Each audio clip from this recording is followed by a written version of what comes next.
Welcome to another fire edition of the EME podcast, the EME show. You got me, Charlie Mack, my dog, Turk McDirt. Whoa. And we have a special guest tonight. We have a politician. Yeah, we have one of the good guys. We have one of the good guys. You know how we feel about politicians sometimes, but we have one of the great ones here. We have Mr. Virgil Miller, director of Ward 1, South End, South Side. Woo woo. How you doing, Mr. Miller? I'm doing fine, brother. How you doing? Man, I'm so happy to have you here tonight. I've been speaking you up. Well, I appreciate that. Yeah, I've been speaking this episode up. I said I would never be a politician. Wow. Wow. Something happened. I didn't want to be a politician. I mean, everybody liked me. I'm Virgil Miller. Right. And so I've been around for a minute.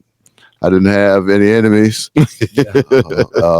But once you become a politician, whatever decision you make, 50% of the people ain't gonna like it. That's true. And so if you want to be liked, don't be a politician. You don't get into politics. And I decided that it's time for me to get off the fence and try to do something. And if you're going to do something, you're going to have people that are not going to agree with you. That's true. And so I got into politics after saying that's the one thing I would never do. And I said that. Yeah. Well, I know my brother has ambitions of politics. I know he cold at it too. We need people right. that want to do public service. Yeah, it's a satisfying thing to do. Right. But again, you're not going to have everybody's not going to like you. Right. And sometimes you got to take a stand and be out there by yourself. Right. Sometimes, but it's satisfying when you can help people. And I believe that all politics are local.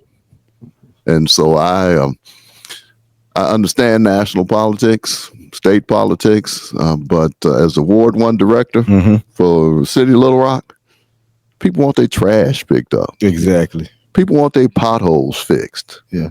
People want weed lots cut. People want to do something about crime in their area that they see. Yeah. And people want to, they want to help the youth in their area. They know what's going on. So to me, it's satisfying when you can do the small things. Right. And I'm new enough so that everybody that calls me, I call them back. Right. Everybody that sends me a text or a message, I text or I message them back. That's true. And I try to be visible at meetings. I go to a lot of neighborhood meetings, you guys. Yeah. I go to a lot of neighborhood meetings because I believe people want to see their politician. They want to see their Ward 1 director. And just the fact that I show up and come to meetings and listen to them, I think is a big plus, and they appreciate it. And I learn a lot of things when I do that. Yeah, I see you in the neighborhood. I saw you at a recent event, the Movies in the Park. Yes. And you came through, and I saw you in the park, in Crump Park. So you accessible, my brother. Oh, well, I appreciate that. I try to be accessible, and I try to go to the South End neighborhood group meetings. I try to go over there, and I support Coach Ed.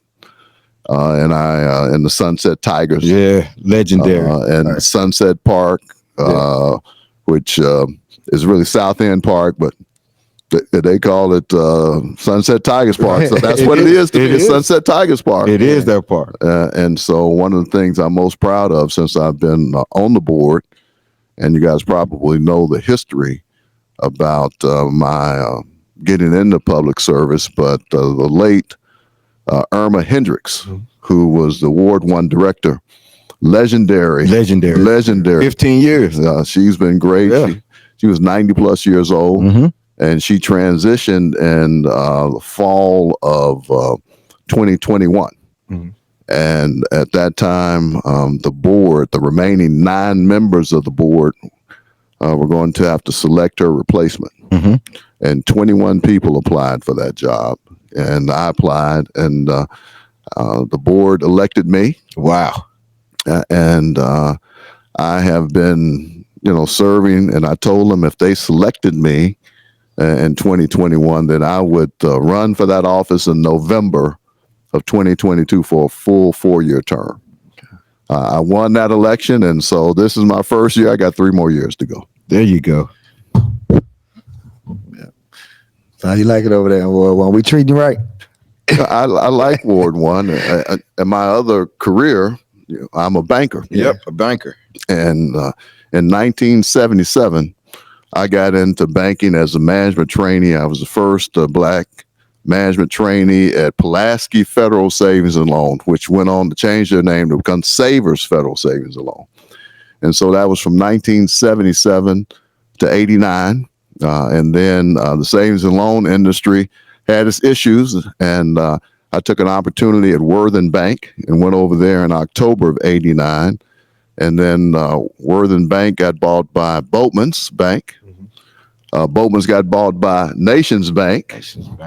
Nations Bank bought Bank of America and took their name because it was the coolest name to have for a bank in America. It's Bank of America. Right.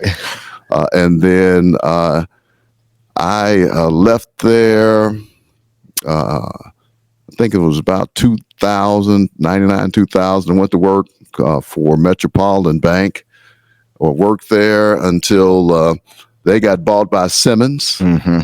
And then I left Simmons and I went to work for Arvest. I work for Arvest Bank Operations. I work for the holding company. I work in compliance. And so my whole, I guess, 46 year, soon to be 47 year career in banking has all been in Ward 1. It's all been in downtown Little Rock. Okay. I've never switched locations. Right. And I started off making loans as a mortgage loan officer. That's how I was trained. I got into retail banking, became a branch manager, then a regional branch manager, and then got into real estate asset, which is just a fancy way of saying the properties we repossessed, large apartments, shopping centers, multifamily apartments, malls. Malls. Yes, sir. I became manager over those in my area of where my properties were Austin, Texas, College Station, Texas, and San Antonio, Texas. So worked that, and finally got into community development, and really that's been the basis of my career in compliance, community reinvestment, or CRA, Community Reinvestment Act. And I started that when I was working for Worthen, and I've been working in that area ever since. So yeah. Ward 1, I've been Ward 1 my whole career. Right. Man, you got an illustrious career in Ward 1. Yeah. I enjoyed. I love downtown. I love Ward 1. I'm from Wrightsville. Right. Okay. Highway 365 South. I'm a proud Mills Comet. I don't know anything about Mills University studies. To me, it was just Wilbur D. Mills High School. Right. And I came out of there in 1971. From there and went to Arkansas Tech University in Russellville. I went up there on a track scholarship. I had no idea what I was going to do, and fooled around and got into banking in 1977, and I've been in banking ever since. Well, we're glad to have you as our director. Yeah, I like talking to you. This is not my first rodeo talking to you. We met you earlier this year or earlier last year, and we sat down with you, and you chopped us up. You made us proud that you're our director. Well, I appreciate that. I really believe that Ward 1. People look at Ward 1 and they think about downtown and the Clinton Center, and what they call East Village now is really East End or East Little Rock. Right. And they look at Main Street and look at Soma and some other areas down there and think, oh man, Ward 1. Man, Ward 1 is 71% African American. Sure is. Ward 1 is College Station. Yeah. It's Granite Mountain. Yeah. Mm-hmm. It's south of Roosevelt. Yeah. It is 12th Street. It's along Asher. Yeah. It's the Goodwill neighborhood, the Love neighborhood, the Central High neighborhood. Right. It's the East Little Rock neighborhood. It is a whole lot more than what people think. It's more than what I think, because I didn't know it was you told me something. Did he teach you something? I'm looking at him like, what? Yeah, You open my eyes to something. And so it is the Fair Park along that whole area. Ward 1. It's pretty big. It has 28,000 people in it, which all 7 wards, Little Rock. We have a city manager, city council form of government. But in 2007, they made the mayor a full-time position and gave the mayor certain powers. But they still didn't change the actual form of government. So we have a hybrid form of government. We have a mayor that has certain powers, but the mayor cannot hire or fire the city manager. The city board does that, or the city attorney. And so you got a mayor, you have a city manager, you got city council. And so it's this hybrid form of government, I think, causes some confusion with regard to who the public calls. Over in North Little Rock, you got a mayor. And if you have a mayor, you pick a phone, you call the mayor. Right. And so I think it's quite frankly, sort of unfair to the mayor position here, because the mayor doesn't have all the power. Right. And so the mayor can't get all the credit. The mayor shouldn't get all the blame. Right. We have this city manager, we have the city council, and we have 10 city council members, and it's in 7 wards and 3 at-large members. So you have 3 at-large members that are elected citywide, just like the mayor is. The mayor is elected citywide, and then you have 3 council people that are elected citywide. And then you have 7 directors that are elected by 7 wards. And so it's, like I said, it's a hybrid form of government. It may cause some confusion. I mean, who do we call? Yeah.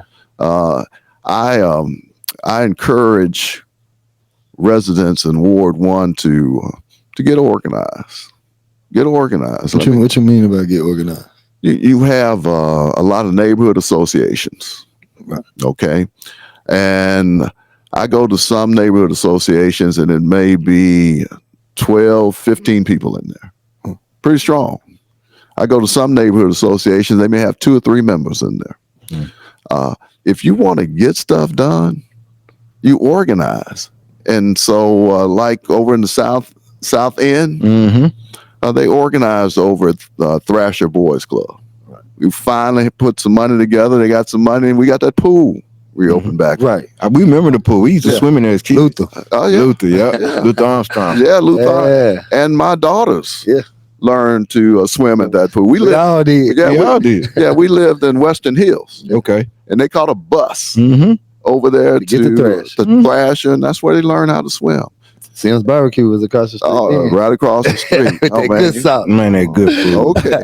Oh, that good food. Well, y'all been around. Yes, sir. I'm checking you out. Yes, We're sir. from there. And so it's when you take care of the small things and get involved in the community, and you get people organized, then they can begin to address things. Because I'll go to meetings and say that the police have in Ward 1, there is a quarterly meeting at the 12th Street Station to talk about things going on in that precinct, which includes Ward 1. Right.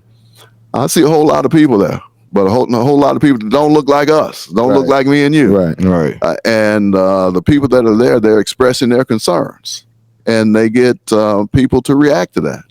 If you want your concerns addressed, Be at those if you want your issues to be responded to, then you get involved. One of the ways is come to this meeting, but I think the main way is to do like what you guys are doing. Right. Organize, try to see a problem, and don't say, well, man, why doesn't somebody do something about it? Right.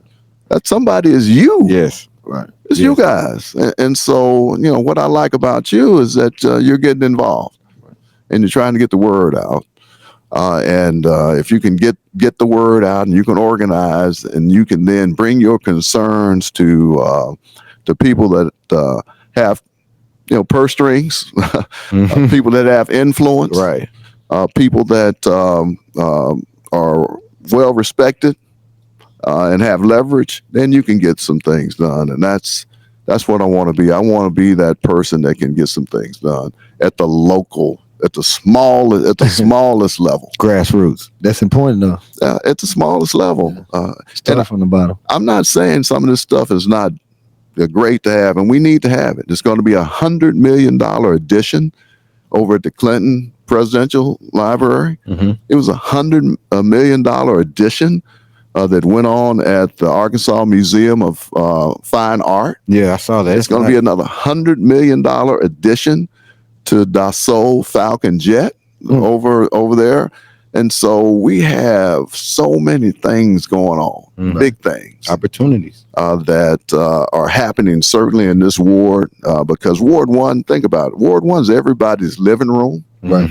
It's everybody's dining room. Right. It's everybody's entertainment district. I mean, when people come to visit you or something, or where we want to go, let's go downtown. They do. Right. That's right. Yeah, let's go downtown. They do. And so those things are big, and I support those, and I'm glad to be a part of those, and I'm glad we have ward directors that concentrate in those areas. Mm-hmm. But I want to be the guy in the neighborhood, Yeah. I want to be the guy that they see at the neighborhood meetings. I want them to see me over south of Roosevelt. I want to see me in College Station. I want them to see me in East Little Rock and in Granite Mountain and along 12th Street at the Goodwill, Hope, and Love neighborhood meetings. That's where I want to see. That's where I want people to see me. And that's a good look for you too, because that's where the people are. Right. That's where the everyday people are. Not.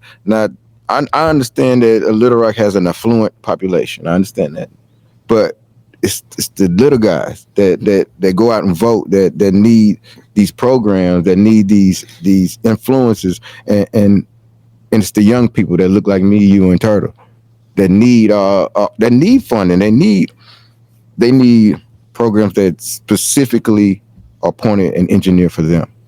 I agree 100%.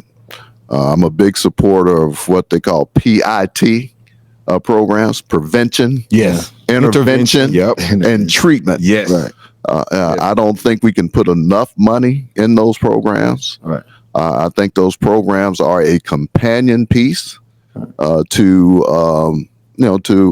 law enforcement and police. Because when people say, "Well, Director Miller, what's your top 3 things that you think about in Ward 1?"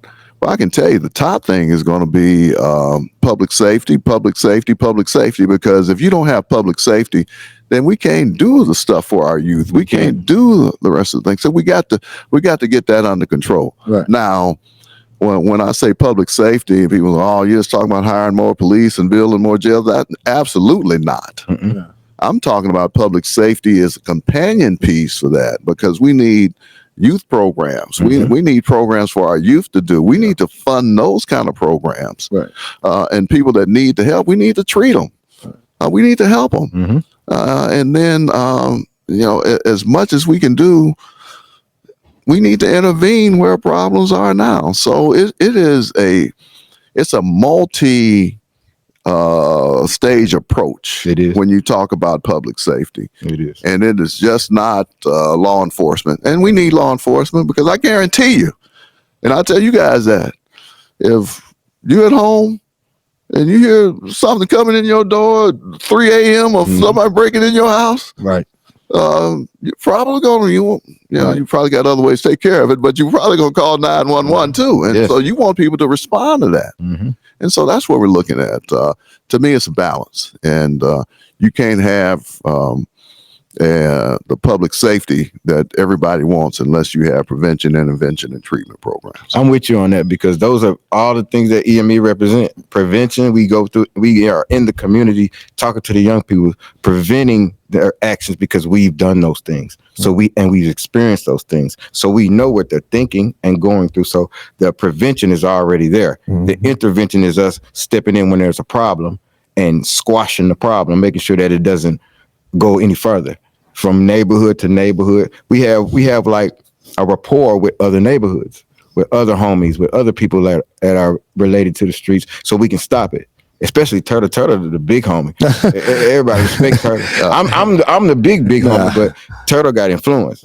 So I have to make sure that I keep up with Turtle because that's my guy, and he know what's going on. So and the intervention, that's the part where we step in and we just make sure that there's not going to be a problem because we have that kind of correlation with law enforcement. We are cool with. Everybody think, nah, you don't talk to the police. No, we need the police. Like you said, we need the police. Right. We can't just keep saying, bump the police. We don't need them. They bad guys. Not all police are bad. We can't say that. So we have to deal with the ones that want to deal with us on a righteous tip, the right way. Right. So that's what the intervention. We need all of it accessible, man. The police department, fire department. Yeah. We need the whole city. We just glad to have you on here. So our people in our community, they see that we got you firsthand, or if they got anything that they want to ask you or anything they need in the community, and EME can get you to it. You know what I mean? So that's a good thing about EME. We let our community know that, you're accessible. You right here. If you ever need anything, holler at them guys. They can get to me. If they don't get to me fast enough, them guys gonna get to you. Because Mac hawked you down. They've been trying to get you for a minute. It's a pleasure. It's a pleasure. And he's so accessible. Like you said, he's so accessible, man. You can text the man. Yeah. Call the man. The man like, okay. He's cool. He's cool for real. Well, my partner, like I said, I'm new. Yeah. So I respond to everybody now because I think that's what a politician has to do. I think that's what a politician should be doing. Right. But I'm fortunate enough that I have a job that gives me some flexibility, that I can work in this space. And so I try to be responsive. I enjoy it. I have a lot of fun right now.